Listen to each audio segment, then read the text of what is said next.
Let's talk about the requirements for whole body movements in Tai Chi. It's called hand, eye, body, method, step, hand, eye, body, method, step.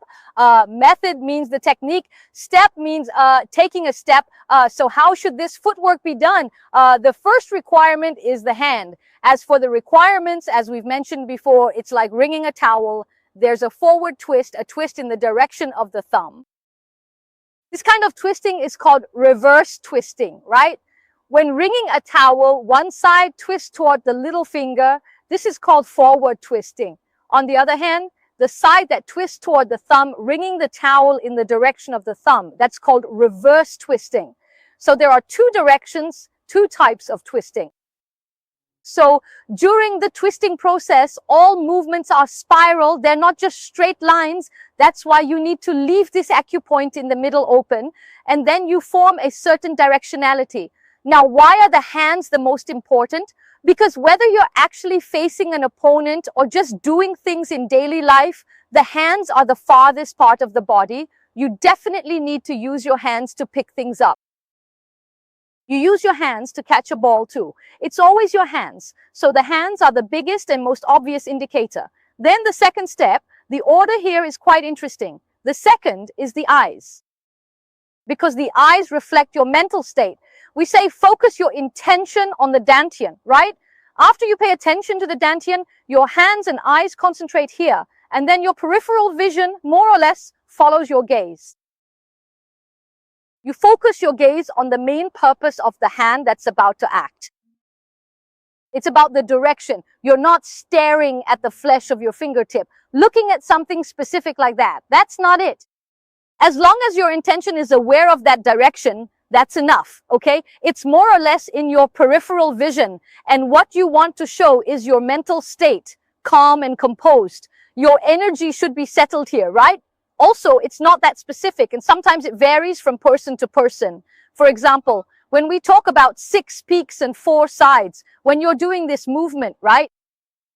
When you move, you need to shift from a right bow stance to a left bow stance, and then from the left bow stance back to the right bow stance. Like this, right? Is this kind of movement. So throughout this whole process, your eyes should stay level, looking straight ahead, right? That indicates your cervical spine is aligned. Now, how should you look at your hand? How should I look at my hand? You shouldn't really be staring directly at your middle finger. I know I'm storing power here, and there's something happening on this side, so I pay attention to this side. That's it.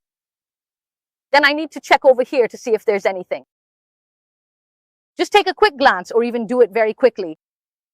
With my peripheral vision, I know there's nothing going on over here, so I quickly, once I have that intention, I know I need to move over there right away. Once I've kept an eye on that side and switched to a head guarding motion, I can keep moving in that direction. It's not about constantly spinning your head back and forth in an unstable way.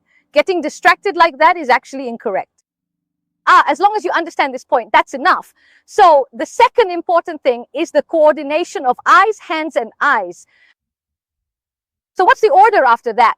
Well, next comes rising, which is the whole body, the wholeness, the need for unified strength. It doesn't go into specifics like legs or waist. Instead, it emphasizes reaching as far as possible with your hand.